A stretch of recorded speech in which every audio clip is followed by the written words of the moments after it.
Hello everyone, Joakim from Sabaton here, and you are watching The Age of Metal. Take care and see you on the road.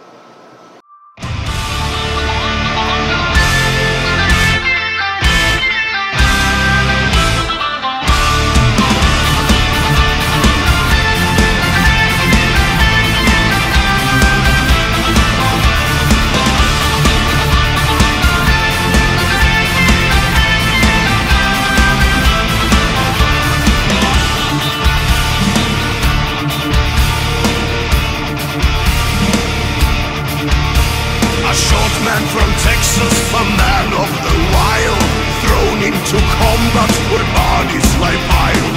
Hides his emotions, his blood's running cold. Just like his victories, his story unfolds. Bright, our white light, if there be any glory in war, let it rest on men like him.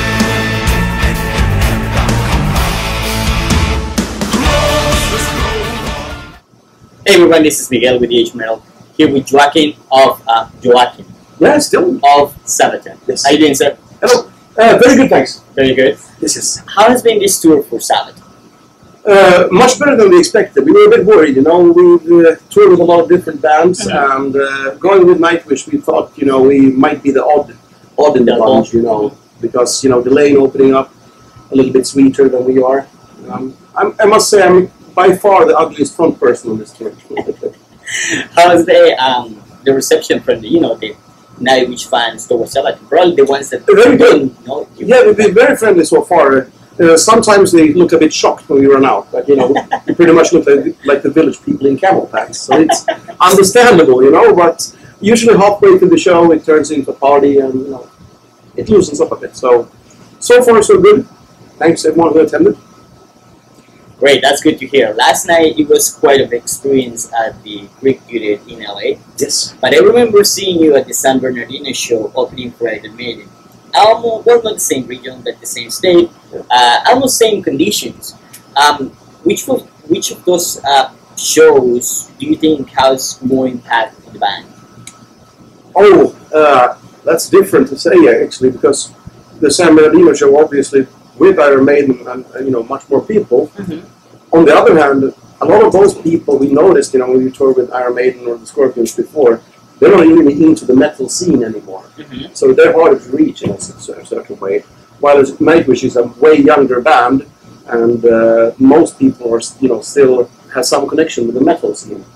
So it's actually in a way easier, you know, no matter where you play, but it's easier to get them to come to another show because at least they're following, you know, metal magazines and you know, major news or stuff like that. It's not going to cover us, but they do cover our Iron Maiden. Yeah, of course. Now, with this kind of like the point on this point of Sabaton's touring career in the United States, this is like the 5th, 6th time that you guys been here, right? Yeah.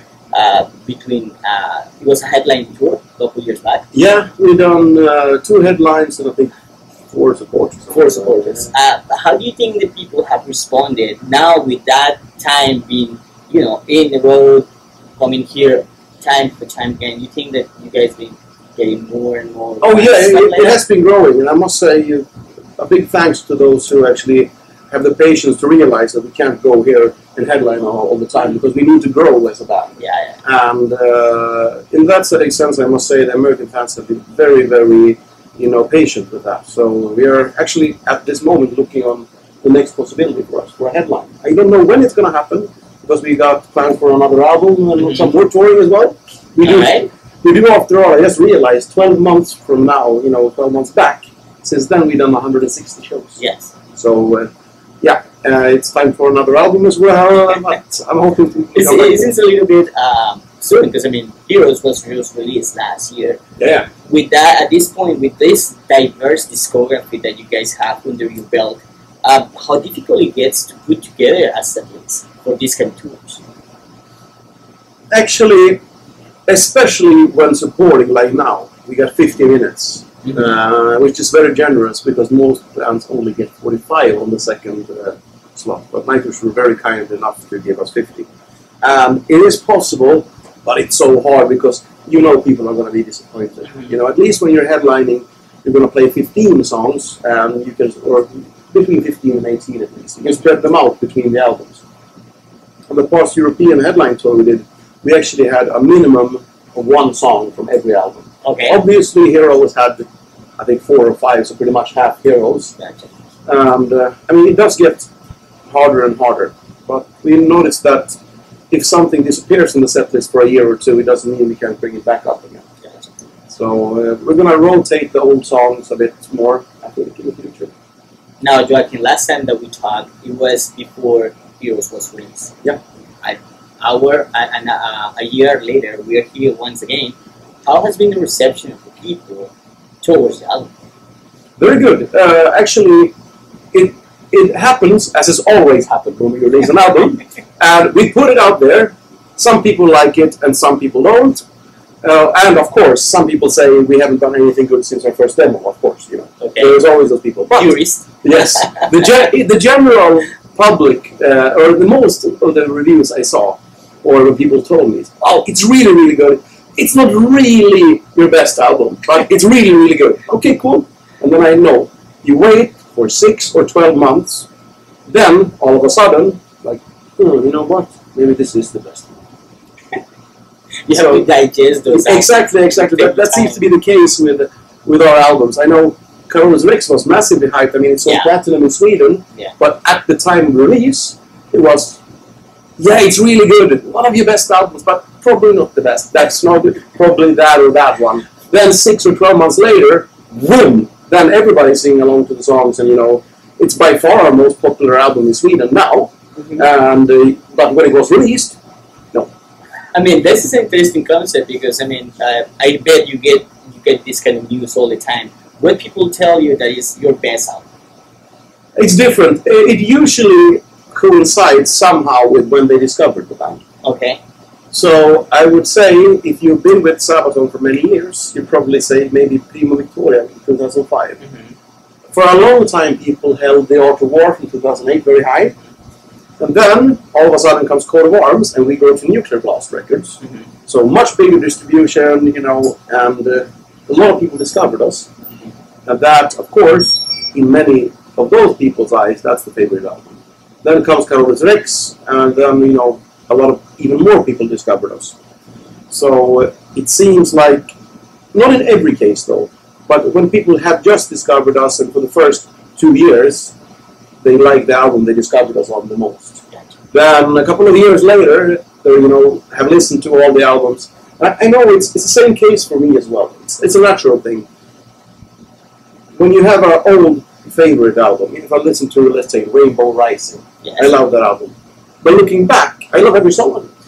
Looking back on it though, the first 2 times I heard that, or 3 times, I didn't like every song. Okay. It took me maybe half a year or a year of listening to it every now and then to actually grow into that song. I know I didn't like the song, what's it called? A Light in the Black, I think it is. The last song they had. Didn't like that much at all on that album, but now it's one of my favorites. You know what? Actually, it's interesting you say that because I discovered you guys with Coat of Arms. Yeah. So and so far I still keep it on my rotation with many other albums. So I can kind of like highly in there.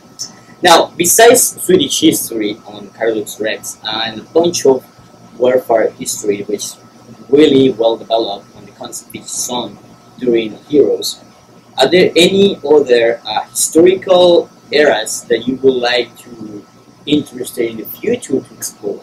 Oh yes, there are so many.